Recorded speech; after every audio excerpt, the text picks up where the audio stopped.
Okay, so quick disclaimer. I am not a weeb, never have been. And that's not for any snobbish or boomer reason. I don't regard it or its connoisseurs as satanic or childish or anything else of that sort. It's just that on the list of all potential things I could do in my free time, nearly all of them rank at least slightly higher in terms of my own personal interest than watching anime, that's all. The same thing goes for most movies, TV shows, video games, and so on that I've come across nowadays. I'm just more old-fashioned that way, I suppose. I'd much rather read, write, or otherwise be creative than be a passive participant in someone else's enterprise. That said, someone on the Discord pressured me into checking out a series I've long heard nothing but good things about. And after I did, my immediate thought was to make a video essay on its themes and messaging, despite that never having been my style, nor even being a content pool I wanted to dip my feet into. But then I thought about it some more, and ultimately came to the conclusion that, as all the kids on TikTok and the 2 or 3 that occasionally get lost on their way to go watch Skibidi Toilet and end up in my comment section like to put it, it's not that deep, bro.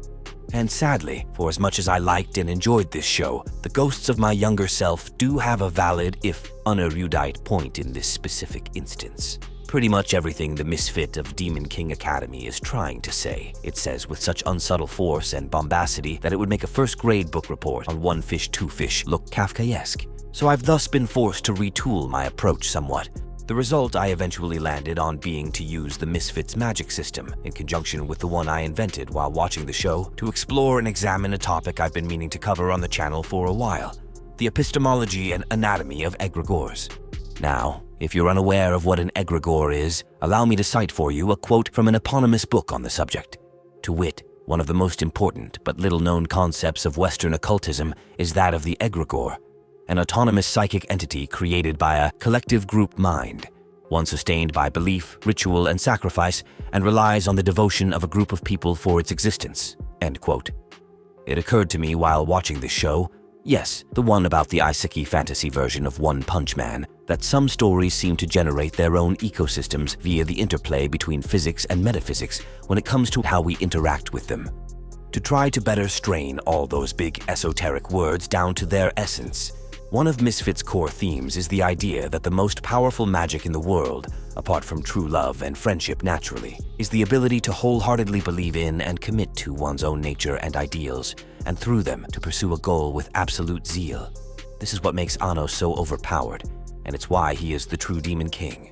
Like Saitama, he stumbled upon a stupefyingly simple means of surpassing his supposed natural limits to achieve heights of power even the gods of his world thought were impossible. And just like Anos, the show itself unabashedly owns its premise all the way to the end. It should hopefully go without saying, but since this is the internet, I'm going to say it anyway, that there will be a few spoilers ahead. So if that bothers you, switch this off now and go watch the show.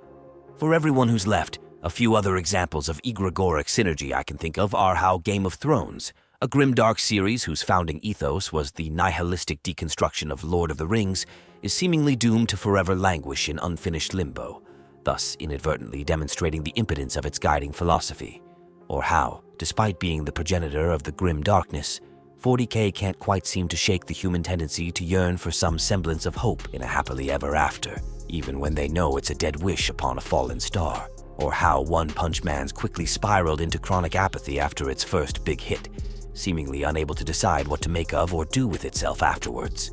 My point in all of this is that just as how art mirrors life and life in turn mirrors art, it seems to me that in some small percentage of cases, art can itself become life itself.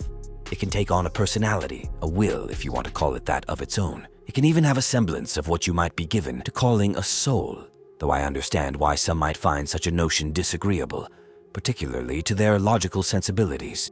So, to the end of remedying that, allow me to illustrate for you my conceptual understanding of a soul, by which I do not mean some amalgamation of spiritual god juice or whatever.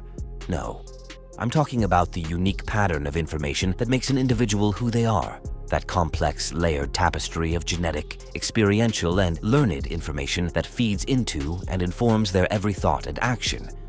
But if all you have is a source, then you have a pretty penny with no way to spend it. So, for that, you need what I'm going to call the essence, which resides in the blood and is the formula of ancestral and historical patterns that informs the constitution of your source.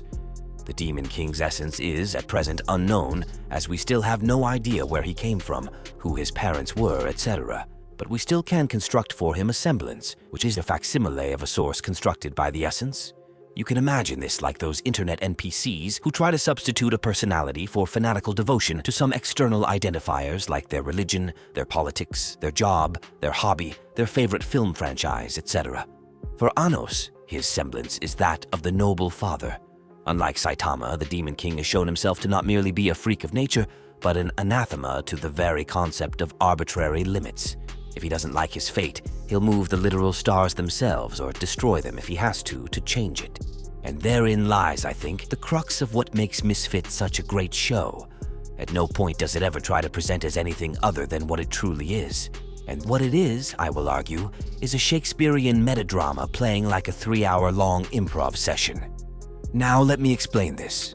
What is meant by Shakespearean is that a work stands up on multiple levels of analysis. As a very simple example, in the play A Midsummer Night's Dream, the warrior Theseus is said to have wooed his Amazonian wife, Hippolyta, with his sword. To the illiterate masses, this would have seemed like just a cut-and-dry sex joke.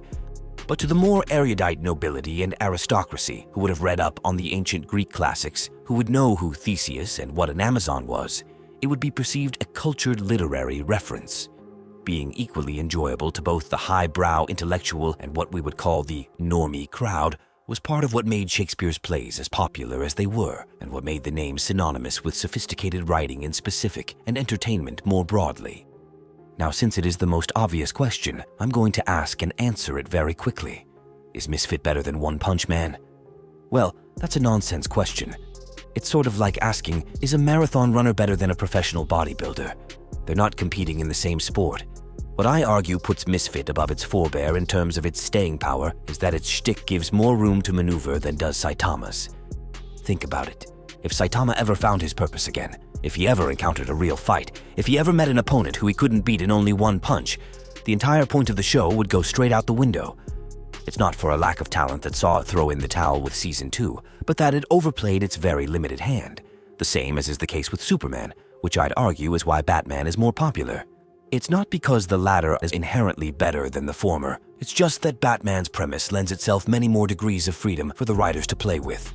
There's a reason why the most popular Superman stories are ones wherein he either meets an opponent who's stronger than himself, he turns evil, usually for altruistic reasons, he loses his powers, or he dies. It's because those are the only dimensions into which his character can meaningfully stretch without being fundamentally altered.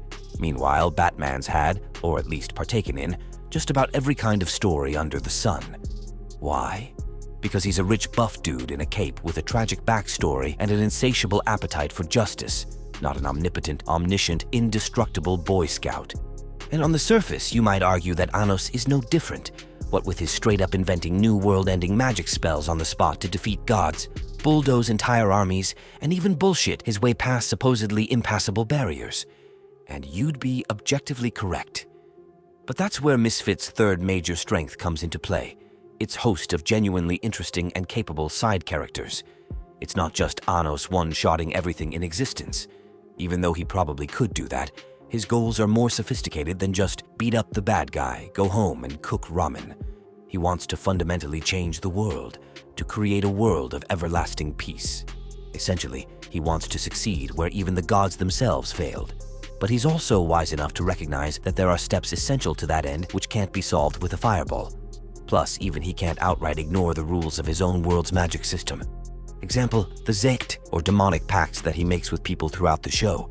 Even he's unable to defy them, nor can he simply override the supernal powers of the gods without external aid, namely from his magical sword of destruction, Venus Denoa, and from his castle Delsigade, which apparently is the new form of the goddess of destruction herself, Abernu.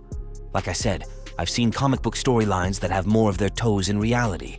Granted, one of Anos' latest companions is the goddess of absurdity, the literal incarnation of duality itself. So yeah, even when the show's superficially catering to the harem crowd, it still manages to pack its roster with the enough substantial depth to make the most pretentious movie buffs soil their frilly little panties. But anyway, like I said, what makes Misfit such a great show and such a powerful egregore is that it works on all three levels of magic simultaneously. That's magic with a K, which is the art of mobilizing your intent to change things around you. as opposed to regular magic with a C, which describes effects absent of causes, aka nonsense. Now, on the surface, Misfit's semblance is that of an absurdist comedy exploring the outermost heights of isekai shonen absurdity. Beneath all that is the essence of a sincere, if overly simplistic commentary on the world and its problems, and its source is a wholesale reconstruction of the same genres it originally aspired to deconstruct, again, much like the titular protagonist himself. I would even go so far as to call it the KOTOR 2 of anime, which is high praise coming from me. But also, like I said at the start, this is one of only about half a dozen anime I've watched of my own volition, so take all of this for what it's worth. And as usual, be sure to leave your own reflections and/or comments in the usual place. And also consider leaving this video a like or subscribing or becoming a channel member while you're down there. I've also got alternative channels on Rumble or Odyssey if you feel like giving me a boost while giving Big Brother YouTube the finger. Or you could join us over on the Killed by Awesome Discord for more fun esoteric nerd rants, which we do quite frequently. And I'd be remiss if I didn't plug my own writing portfolio in here as well. And with that, until next time, stay safe, stay sane, and remember, anyone selling you a dream is trying to put you to sleep. Peace be upon you.